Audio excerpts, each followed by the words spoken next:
कहीं चले जाता, रुलाते समझे। बच्चे मेरे खून से डर के मारे भेज दिया, मेरे पास कोई सहारा नहीं। अगर रैन बसेरा नहीं होता गुंजन तो कहाँ जाती हैं आप?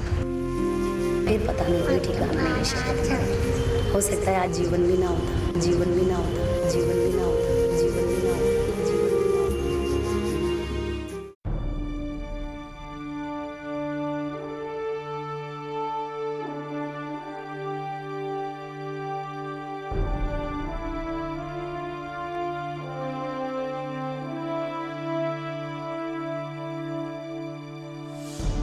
देश की राजधानी जिसे दिलवालों की दिल्ली कहा जाता है, वो दिल्ली जहां बड़े बड़े नेताओं से लेकर देश की जानी मानी हस्तियां रहती हैं, जहां देश के कोने कोने से लोग अपनी जिंदगी को संवारने आते हैं।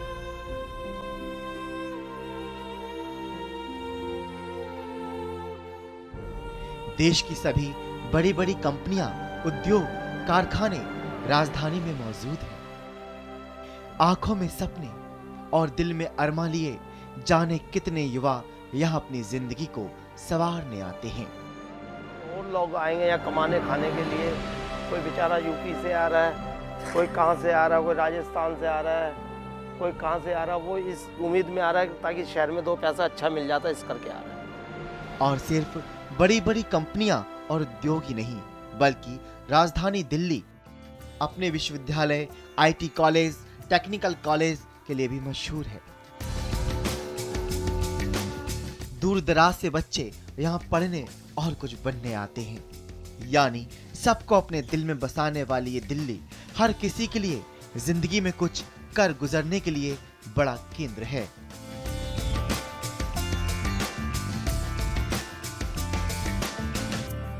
पर इसी दिल्ली में कुछ जिंदगियां ऐसी भी हैं जिन्हें सिर छुपाने और रात गुजारने के लिए ये दिल्ली छोटी पड़ जाती है। मेरे बच्चे बहुत छोटे, मैं उनको दूर नहीं करना चाहती, मगर मेरे पास घर नहीं है। जी हाँ, देश के 45% गरीब लोग इसी दिल्ली में रहते हैं।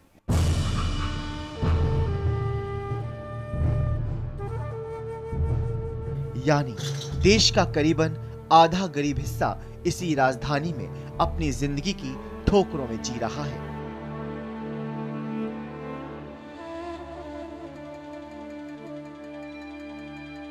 इनकी कोशिश है पेट में रोटी और सर पर छत, लेकिन तमाम उम्र इन्हें वही नसीब नहीं होती।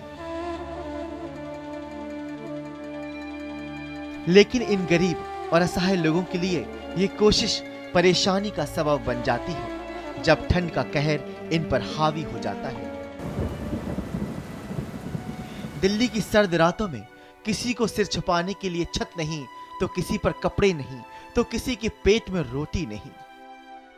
लेकिन जीना तो है, जीना तो है, जीना तो है, जीना तो है, जीना तो है, जीना तो है।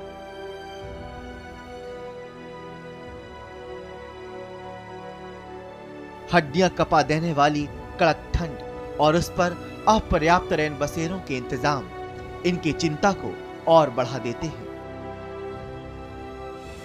पहली बात तो ये कि इन गरीबों की तादाद के मुताबिक रैन बसेरे नहीं हैं, और ऊपर से जो है भी वो भी इतने बदतर हालत में, कहीं शौचालय नहीं है तो कहीं कंबल इतने गंदे हैं कि जिन पर सिर ढक के सोना मुश्किल ही नहीं, नामुमकिन है। इन गरीबों के लिए ये जिंदगी तो ये है कि जैसे एक तरफ कुआं और एक तरफ खाई। वो जाए तो जाए कहां, कहां, कहां, कहां, कहां, कहां। बच्चे मेरे खून से डर के मारे भेज दिया, मेरे पास कोई सहारा नहीं। रैन बसेरों में रहने वाले लोगों में से इस महिला को ही देख लीजिए, जिसकी आंखों के आंसू अपने आप ही रैन बसेरों की सारी सच्चाई बयान कर रही है। क्या काम करती है? मैं काम कुछ नहीं करती हूँ। कुछ काम। इससे पहले कहाँ रहती थी? इससे पहले मैं नेहरू में थी, इसके बाद नरेला में गई। मेरे मम्मी पापा का मकान था, मेरे पति का था। उन मकान मेरी मम्मी पापा ने भाई की वजह से बेचा, तो भाई भी खत्म हो गया। मम्मी पापा भी गुजर गए। वही एक पति है, वो दारू पीता, कोई खर्चा पानी नहीं देता। मैं भी कोई काम नहीं करी और सबको पेंसिल वेंसिल दे, मैं भी खाना तू खाना मिला तो खाया, नहीं खा मिला तो भूखे सो।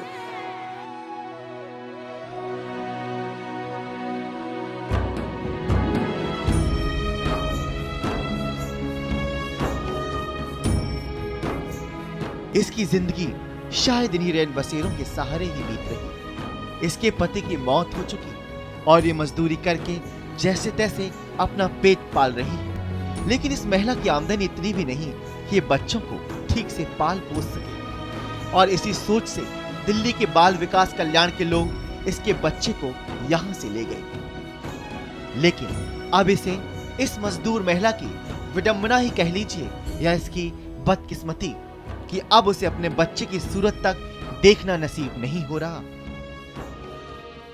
अब मैं अपने बच्चे को 14 महीने बहुत ज़्यादा बीमार हो रही हूँ और ज़्यादा, क्योंकि मुझे मेरे बच्चे बहुत छोटे हैं। मैं उनको दूर नहीं करना चाहती, मगर मेरे पास घर नहीं है, इसलिए मैंने दूर कर दिया। तो छोटा सा बच्चा है, देखो एक ये छोटा भी, इससे बड़ा बेटा मैंने दूर कर दिया, उससे मिल नहीं सकती। ये मेरा बच्चा, मुझे की बहुत याद आती है। मेरे पास कोई सहारा नहीं, मैं अपने बच्चे को खिला नहीं सकती थी, मैं बीमार रहती थी। मेरा पति मुझे कमा के नहीं देता, न सरकार से मेरे को कोई पेंशन मिलती है। इस संस्थान के लोगों का कहना है कि महिला के बच्चों का लालन पोषण ठीक से हो रहा है, लेकिन उसे बच्चों से मिलने की मंजूरी नहीं मिल पाएगी। मजदूर महिला की आंखों में आंसू उसकी लाचारी को साफ दिखा रहे हैं। और सिर्फ ये एक ही महिला ऐसी नहीं है, जाने ऐसी कितनी अभागनों से पटा है ये रैन बसेरा, रैन बसेरा, रैन बसेरा। इससे पहले कहाँ पे रह रहे थे आप? रोड पर। कितना टाइम रोड पे रहे हैं?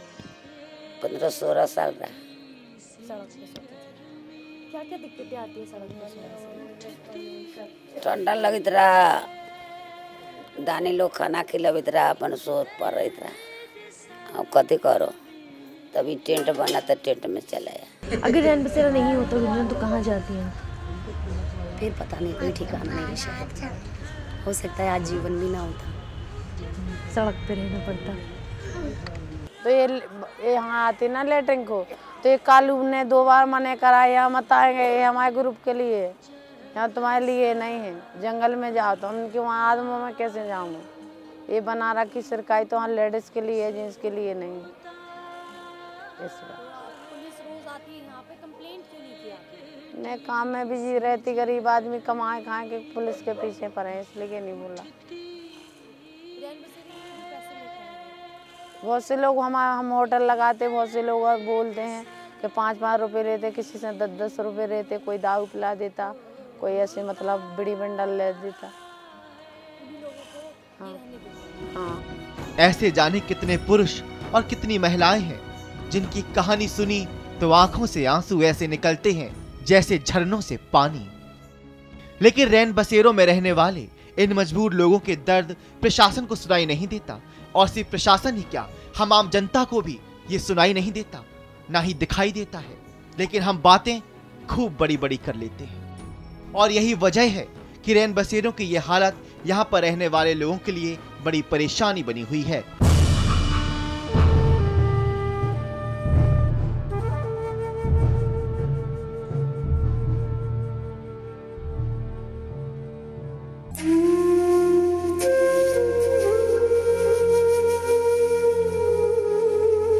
मुझे कहीं अच्छा नहीं लगता, रुलाते समझे। बच्चे मेरे खून से डर के मारे भेज दिया, मेरे पास कोई सहारा नहीं। अगर रैन बसेरा नहीं होता गुंजन तो कहाँ जाती हैं? फिर पता नहीं, कोई ठिकाना नहीं शायद, हो सकता है आज जीवन भी ना होता, जीवन भी ना होता, जीवन भी ना होता, जीवन भी ना होता, जीवन भी ना होता। आप इन्हें खतरों के खिलाड़ी कह लीजिए या फिर हालात के मारे, जो फुटपाथ और डिवाइडर पर रात गुजारने को मजबूर हैं।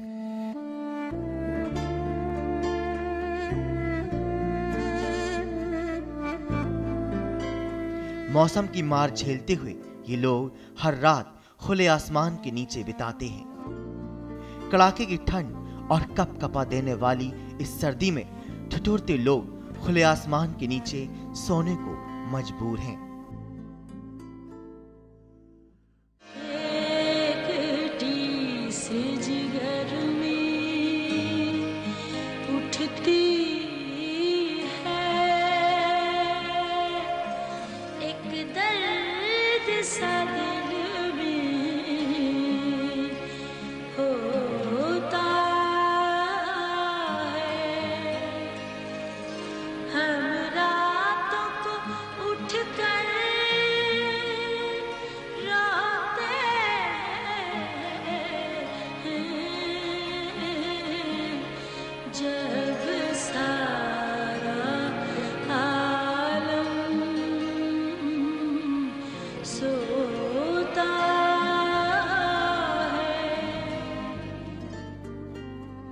जैसे जैसे पारा नीचे गिर रहा है, इन लोगों के लिए परेशानियों का सबब बढ़ता जा रहा है।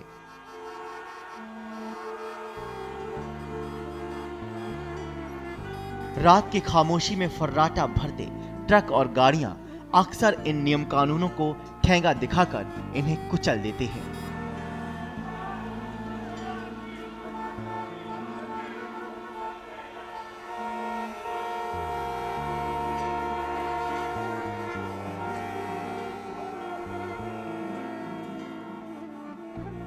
ऐसे में लोगों के लिए इन रैन बसेरों में सोना किसी चुनौती से कम नहीं है। लेकिन रैन बसेरों में अव्यवस्था के चलते ये बेघर और मायूस लोग अपनी जान जोखिम में डालकर सड़क पर सोने को मजबूर हैं। रैन बसेरों में अव्यवस्था का आलम तो ये है कि कई जगह बेघरों को चूहे काट लेते हैं, तो कई रैन बसेरों में बेघर लोग गंदे और बदबूदार कंबल रजाई दिए जाने की शिकायत करते हैं।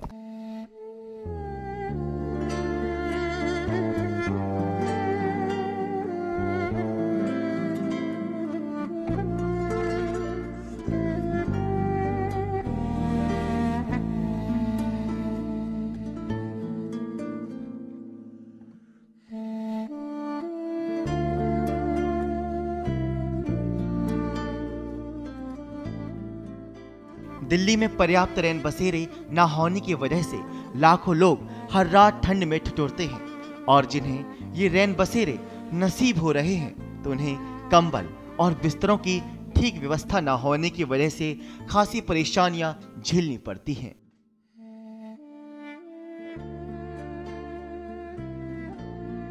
तो दूसरी तरफ शहरी आश्रय सुधार बोर्ड के अधिकारी भी इन अव्यवस्थाओं पर कुछ भी बोलने से कतराते हैं।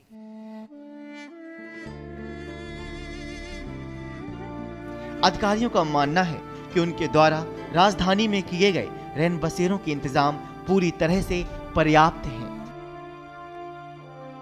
कैटेगरीज हमने बच्चों की अलग कर रखी है और सीनियर सिटीजन की अलग है, लेडी का अलग है, फैमिलीज़ का अभी फ़िलहाल अलग इसलिए किया है क्योंकि कुछ लोग ऐसे हैं, बाहर रेस्क्यू के दौरान हमने चेक किया कि कुछ लोग आना नहीं चाहते हैं क्योंकि वो कहते हैं कि हम अपनी फैमिली के साथ सोएंगे, तो हम अपनी वाइफ से अलग या बच्चों से अलग नहीं सोएंगे। तो उसके लिए हमारे रक्षक ने टेंट जो है डोनेट्स किए हैं और फैमिलीज़ जो हैं रात को रेस्क्यू करके फिर उनको वहाँ पर किस किस तरह की लोग अपनी दिक्कतें इस वक्त लेकर के आ रहे हैं, क्योंकि रैन बसेरों में अगर ये लोग आए तो ठंड की वजह से आ रहे हैं। लोग ठंड की वजह से हैं मोस्टली, जो है लोग तो मतलब जैसे ओपीडी बेसिस जिस नहीं होता है उस पर आते हैं। ऐसे कोई मतलब कोई एक्यूट प्रॉब्लम तो है नहीं किसी पेशेंट को, बट जैसे रूटीनली बॉडी वेक हो गया, किसी को गैस ट्रबल है, किसी को और जैसे कि कहते फीवर वगैरह है, URI है, इस तरह के पेशेंट्स आते हैं।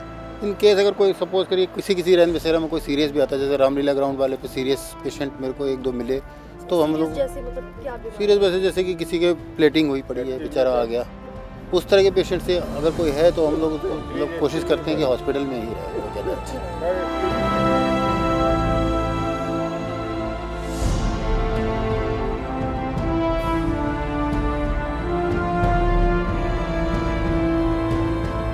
लोगों को पता नहीं क्या झिझक बन रहा था, कुछ डर रहता है कि हम वहाँ जाके नहीं सोएंगे, तो पुलिस के सपोर्ट से ऐसा हो रहा है कि जो लोग बाहर नहीं आना चाहते थे पहले, अब वो आ रहे हैं और हर तरीके से सपोर्ट है पुलिस की। सुविधा यहाँ पर लोगों को ज़्यादा से ज़्यादा दी जा रही हैं, जैसे 4-4, 5-5 कंबल दिए जा रहे हैं लोगों को, और नीचे बिछाने के लिए जूट मैट है, उसके ऊपर फिर दरी है, फिर कंबल है, और फिर ऊपर लेने के लिए कंबल, और सुबह की चाय मिलती है, चाय और रस है, हर आदमी को 2 रस और चाय मिलती है सुबह।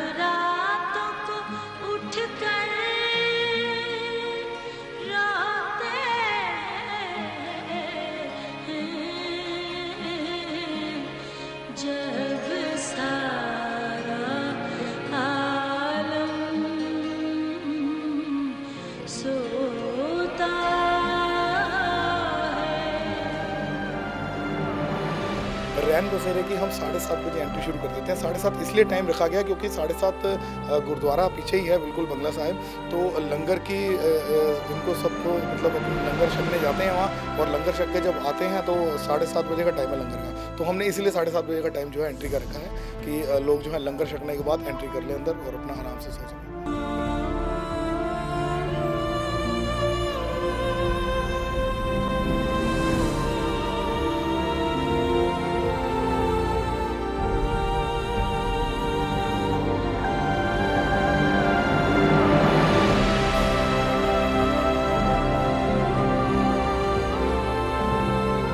हर एक शेल्टर में 2-2 हाउसकीपर हैं, जो दिन में 2 बार सफाई होती है सुबह शाम, और हाउसकीपिंग का सारा मटेरियल यहाँ पर है, जैसे फिनाइल हो गया, हार्पिक हो गया, फिनाइल की गोलियाँ वगैरह जो है, रेड किल वगैरह जैसे सब ऐसे बच्चे हैं। ये कुछ इनके माँ बाप जो हैं ये हनुमान मंदिर के वहाँ रहते हैं, और उनका कहना है कि हमारा अपना बिजनेस है, हम नहीं आ सकते हैं, तो हम लोग जो है बच्चों को इसलिए यहाँ ले आते हैं कि एटलीस्ट हम इन्हें तो बचा सकें ठंड से, और बच्चों के लिए सुबह पढ़ाने के लिए टीचर भी हैं। तो आप लोग जो है ना चेकअप वगैरह भी करते हैं इससे पहले, या अगर वो बता देते हैं कि नहीं, वो हमने उनके ऑर्गेनाइजर्स को बोल रखा है कि कोई भी सीरियस पेशेंट है उसका नाम अपने पास डायरी में लिख के रख लो, जिससे कि हम आएँ तो तुरंत जो है उसको हमें इन्फॉर्मेशन मिल जाएगी, मतलब कोई भी मतलब पेशेंट सिक है तो हम उसको देख भी सकते हैं और उसको रेफर भी कर सकते हैं। अगर बहुत ही ज़्यादा सीरियस पेशेंट हो तो फिर कहाँ? मेरा तो एडवाइस यही है हॉस्पिटल पर रेफर करते हैं। कितनी बार आके आप मेडिसिन यहाँ पर डिस्ट्रीब्यूट करते हैं? हमारे पास जितने भी एरियाज हैं सबका ट्वाइस वीकली है, हफ्ते में 2 बार करना है।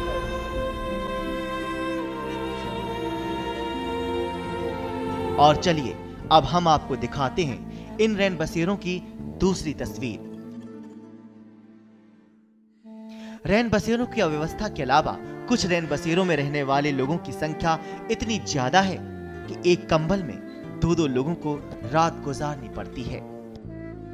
यानी दिल्ली में रैन बसेरे कम और रहने वालों की तादाद ज्यादा है, तो यहाँ रात गुजारने वालों की शिकायत है कि उन्हें कम से कम 2 कंबल तो दिए जाएं।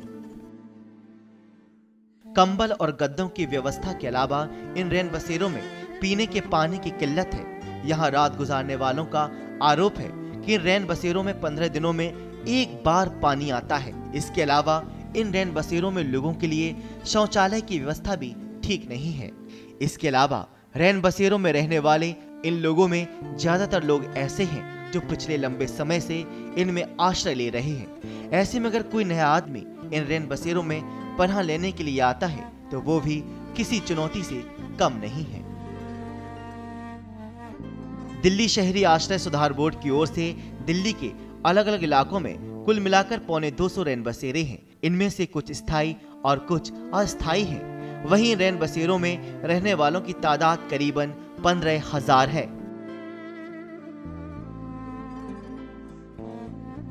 दिल्ली के रैन बसेरों का संचालन करीब 80 एनजीओ मिलकर करते हैं। ये सभी mother NGO for homeless Delhi के तहत काम करते हैं। एनजीओ के माध्यम से चलाए जा रहे रैन बसेरों में कंबल और गद्दों की व्यवस्था दिल्ली सरकार की ओर से की जाती है। लगातार सर्द होती रातों ने रैन बसेरों में रहने वालों की मुश्किलों को बढ़ा दिया है। और सर्दी का ये आलम सिर्फ इसी साल नहीं बल्कि हर साल होता है। इन बने हुए रैन बसेरों में रात गुजारने वालों को महज एक कंबल हाड़ कपाने वाली सर्दी में राहत नहीं पहुंचा सकता। इन टेंटों में रहने वाले बेबस लोग सारी रात जागते हुए गुजारते हैं और लगता है जैसे ये सारी रात चांद से बातें करने पर मजबूर है।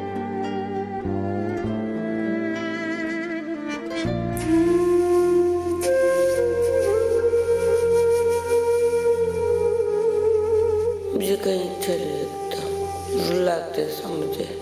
बच्चे मेरे खून से डर के मारे भेज दिया, मेरे पास कोई सहारा नहीं। अगर रैन बसेरा नहीं होता गुंजन तो कहाँ जाती हैं? फिर पता नहीं कोई ठिकाना नहीं शायद। हो सकता है आज जीवन भी ना होता, जीवन भी ना होता।